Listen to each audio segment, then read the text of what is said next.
Jeg hedder Efrat, og jeg er 22 år.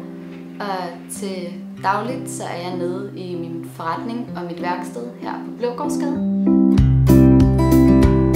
Jeg arbejder rigtig meget med fotografi, både analogt og digitalt, og kan rigtig godt lide at udfordre mig selv. Nu har jeg valgt at lave en jordklode, netop fordi det er noget, der betyder noget for os alle sammen på hele jorden. Og jeg har valgt at holde den i rødlige nuancer, fordi jeg vil skabe fokus på, at vi skal gøre mere for ligesom at få den grøn.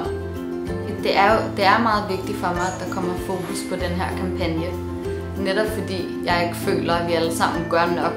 Jeg er rigtig glad for at have været med til at bidrage til det her projekt, da jeg føler, at det er min opgave som menneske at skulle give noget til naturen, som jeg har taget. Så derfor er et lille bidrag fra alle mennesker, det er det, der gør forskellen i sidste ende.